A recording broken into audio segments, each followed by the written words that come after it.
The war between Iran and the US and Israel is already reshaping political and economic landscapes globally.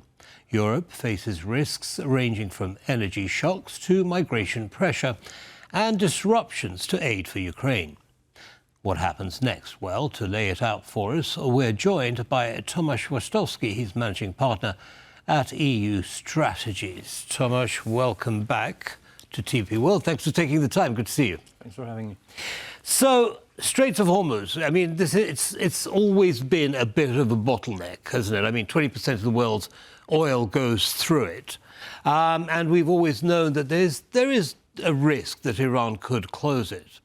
But we haven't, and by we I mean other countries that rely on that oil, haven't thought of alternatives.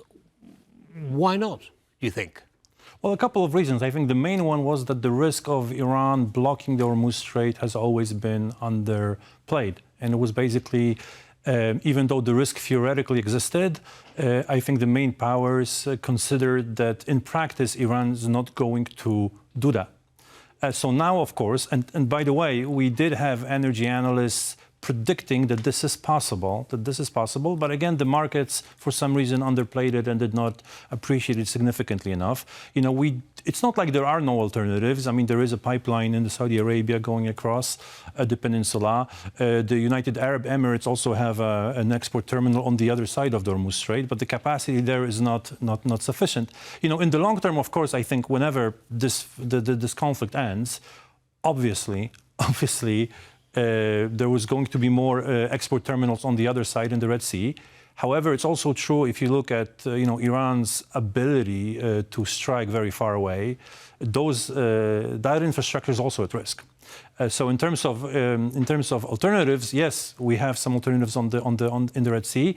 They're not going to be safe from this, but I'm pretty confident that export capacities on the other side will increase over time. Indeed, and of course there are routes around Africa and so on, but of course they take a lot longer and increase the cost. Absolutely. So inflation globally is rising as we speak, and this will push it further. Now, what about alternatives to fossil fuels as a source of energy? I mean, clearly, that conversation ebbs and flows.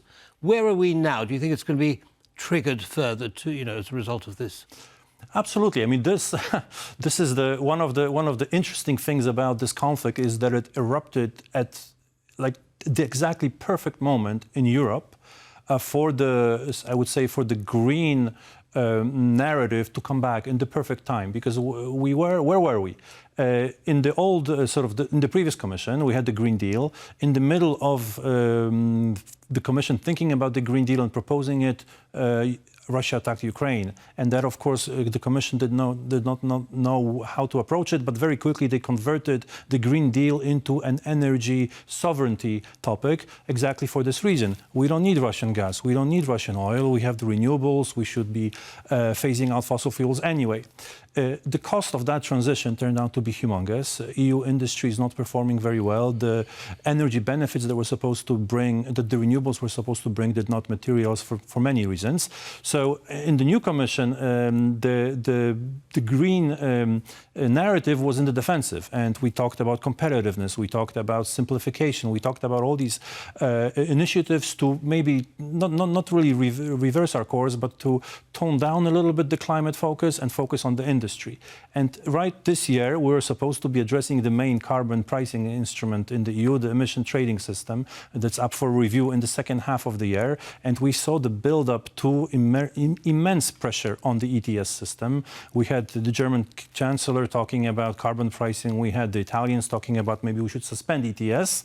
And again, the purpose of ETS is to drive up the carbon prices to make fossil fuels more expensive and by comparison bring renewables up. So this whole system was about to blow up, and exactly at that moment we have this conflict when again the gas prices, the oil prices go up, and there's a new breath of life into the climate narrative and into renewables, into all the alternative energy sources that don't go through the Hormuz Strait, basically. Right. Well, so again, the whole question is up in the air. Now, what about nuclear energy? Because Germany is an interesting example, case in point. They had it, and then they, closed down all their plants, and now they're reconsidering that as a source. What happens next with Germany and other countries in the EU? Well, look, I think in terms of the nuclear phase-out, the nuclear phase-out in Germany, I think that's already paused, so we are already turning the ship around. The last we've heard the German government speak, they've said, look, the plants we were phasing out, it's too late to stop that because it's already too progressed. But obviously the nuclear energy is back in vogue in Brussels. We had just a few weeks ago a communication on the small modular reactors, where the Commission is basically accepting the technology and pumping money into it and basically promoting it, and we'll see a lot of money being invested in this area and in nuclear in general in the new multi-annual financial framework, so the new 7-year budget of the EU. So nuclear, obviously, the new, it's back on the agenda, together with renewables, because if you think about energy, in terms of electricity generation, what options do we have if it's not fossil fuels? Well, it's really renewables and nuclear. I mean, those are the two main areas. The problem with nuclear, of course, is that it's very, very expensive, and it takes forever to actually get that capacity online. So nuclear as a direction is there. But again, it's not going to solve our problem today. It's not going to solve our problem next year or in 2 or 3 years from now.